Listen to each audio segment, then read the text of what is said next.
শুরুতেই জানিয়ে দিব পাকিস্তানের চেয়ে ২১ গুণ বেশি ক্ষতি হয়েছে ভারতের। এবং আরও থাকছে মধ্যপ্রাচ্য সফরে যাচ্ছেন ট্রাম্প, ফিলিস্তিন রাষ্ট্রের স্বীকৃতি দেওয়ার গুঞ্জন।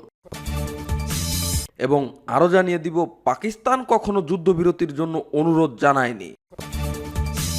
এবং আরও থাকছে পাকিস্তানে হামলায় শতাধিক সন্ত্রাসবাদী নিহতের দাবি ভারতের। এবং সর্বশেষ জানিয়ে দিব যুদ্ধবিরতির জন্য মার্কিন ইসরায়েলি জিম্মিকে মুক্তি দেবে হামাস। শুনছিলেন সংবাদ শিরোনাম, এবারে বিস্তারিত।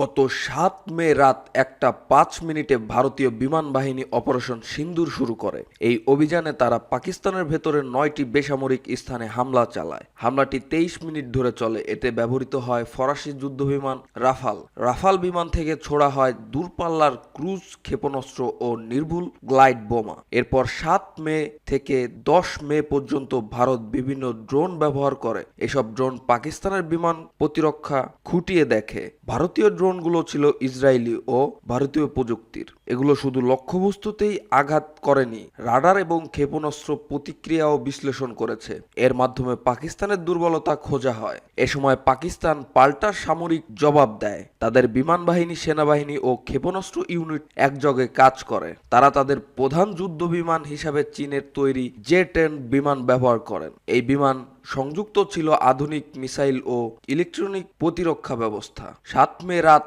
১:০৫ থেকে ১:৩০ পর্যন্ত একটি বড় ঘটনা ঘটে। পাকিস্তান প্রথমবারের মতো ৩টি রাফাল যুদ্ধবিমান ধ্বংস করে। এটি রাফাল বিমানের ইতিহাসে প্রথম যুদ্ধক্ষতি। একই সাথে পাকিস্তান দাবি করে তারা ভারতীয় ১২টি ড্রোন ভূপাতিত করেছে। এসব ড্রোন ভেঙে ফেলা হয় ক্ষেপণাস্ত্র, কামান ও ইলেকট্রনিক ব্যবস্থা দিয়ে। ওই ৮৭ ঘন্টায় ভারতের শেয়ার বাজারে বড় ধস নামে। নিফটি ও সেন্সেক্স মিলিয়ে $৮২ বিলিয়ন কমে যায়। উত্তর ভারতের আকাশসীমা বন্ধ থাকায় প্রতিদিন $৮ মিলিয়ন ক্ষতি হয়। ক্রিকেট লিগ বন্ধ হয়, আরও $৫০ মিলিয়ন ক্ষতি হয়। যুদ্ধ পরিচালনার খরচ হয় $১০০ মিলিয়ন।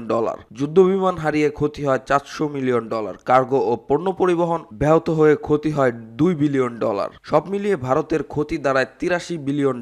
এ সময় পাকিস্তানের শেয়ার বাজারের সূচক ৪.১% কমে যায়। বাজার মূলধন কমে যায় $২.৫ বিলিয়ন।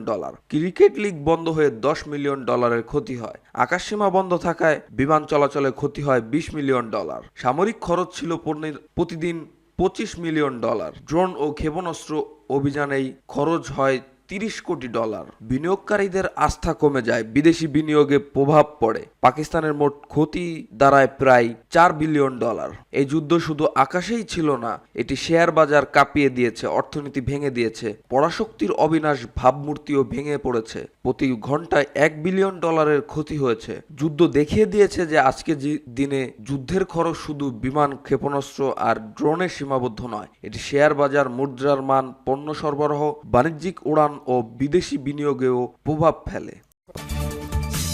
যুক্তরাষ্ট্রের প্রেসিডেন্ট ডোনাল্ড ট্রাম্প আগামী সপ্তাহে ৪ দিনের সফরে মধ্যপ্রাচ্যের ৩টি শীর্ষ উপসাগরীয় দেশ সৌদি আরব, কাতার এবং সংযুক্ত আরব আমিরাতে ভ্রমণ করবেন। সংবাদ মাধ্যম দ্য জেরুজালেম পোস্টের এক প্রতিবেদন অনুযায়ী সফর চলাকালীন সময়ে ট্রাম্প ফিলিস্তিনকে রাষ্ট্র হিসেবে স্বীকৃতি দিতে পারেন এমন গুঞ্জন মধ্যপ্রাচ্যের কূটনৈতিক মহলে ঘুরপাক খাচ্ছে। মিডিয়া লাইন নামে একটি মার্কিন সংবাদ মাধ্যমকে মধ্যপ্রাচ্যের এক নাম প্রকাশে অনিচ্ছুক কূটনৈতিক সূত্র জানিয়েছে, ট্রাম্প এমন একটি ঘোষণা দিতে পারেন যাতে যুক্তরাষ্ট্র ফিলিস্তিনকে একটি রাষ্ট্র হিসাবে স্বীকৃতি দেবে, তবে সেখানে হামাসের কোনো রাজনৈতিক বা সামরিক ভূমিকা থাকবে না। সফরের সূচি অনুযায়ী আগামী মঙ্গলবার সৌদি আরব যাবেন ট্রাম্প। সেখানে রিয়াদে অনুষ্ঠেয় উপসাগরীয় মার্কিন শীর্ষ সম্মেলনে অংশ নেবেন। ধারণা করা যাচ্ছে এই সম্মেলনে ফিলিস্তিনি স্বীকৃতি ইস্যুতে ঘোষণা আসতে পারে। উল্লেখ্য, চলতি মাসের ৬ তারিখে কানাডার প্রধানমন্ত্রী মার্ক কার্নির সঙ্গে বৈঠক শেষে ট্রাম্প বলেছিলেন, আমি শীঘ্রই একটি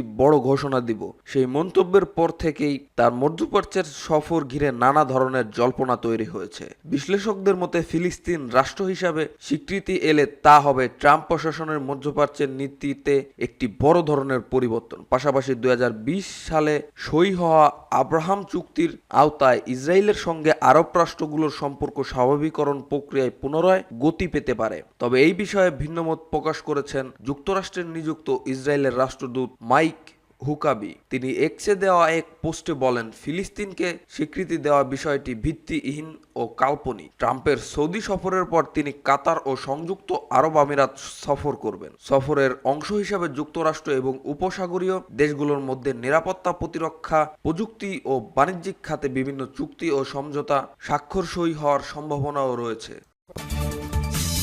পাকিস্তানের আইএসপিআর এর মহাপরিচালক আহমেদ শরীফ চৌধুরী বলেছেন, পাকিস্তান কখনো যুদ্ধবিরতির অনুরোধ করেনি। তিনি বলেছেন, আন্তর্জাতিক মধ্যস্থতাকারীদের অনুরোধ এবং হস্তক্ষেপের ভিত্তিতে ভারতীয়দের করা যুদ্ধবিরতির অনুরোধে আমরা সাড়া দিয়েছি মাত্র। দেশটির সেনাবাহিনী, নৌবাহিনী এবং বিমান বাহিনীর দীর্ঘ সংবাদ সম্মেলনে এসব কথা বলেন তিনি। মুখপাত্রের দাবি, গত 6 ও 7 মে নিজেরাই গভীর রাতে পাকিস্তানে কাপুরুষের মতো হামলা চালিয়ে তারা আবার মধ্যস্থতার অনুরোধ জানিয়েছে। তবে পাকিস্তান স্পষ্ট বার্তা দিয়েছে, উপযুক্ত জবাব দেওয়ার পরেই কেবল যোগাযোগ করবে। তিনি বলেন, সেনাবাহিনীর মুখপাত্র হিসেবে 200% নিশ্চয়তা দিয়ে বলতে পারি যে আমাদের সেনারা নিয়ন্ত্রণ রেখায় যুদ্ধবিরতি মেনে চলছে। তিনি বলেন, আমরা পেশাদারির সঙ্গে কাজ করি এবং নিজেদের দেওয়া প্রতিশ্রুতি রক্ষায় সরকারের নির্দেশনা কঠোরভাবে মেনে চলি। আমরা শান্তিপ্রিয় জাতি, তবে কোনো আগ্রাসন হলে তার জবাব দেওয়া হবে।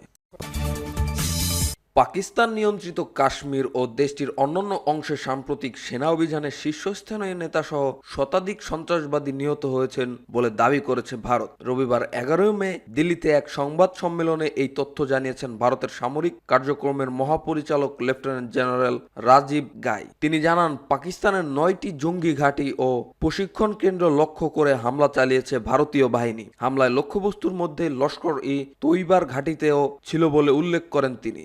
লস্কর-ই-তৈবা নামক সংগঠনটি ভারত সরকার জঙ্গি সংগঠন হিসাবে গণ্য করে এবং দেশটির অভ্যন্তরে ও কাশ্মীরের একাধিক হামলার জন্য এদেরকে দায়ী মনে করে। রাজীব ঘাই আরও বলেন, আমরা তাদের পুরোপুরি অপ্রস্তুত অবস্থায় ধরেছিলাম। সাম্প্রতিক সময়ে ভারত পাকিস্তান চলমান এই উত্তেজনা গত কয়েক দশকের মধ্যে সর্বোচ্চ।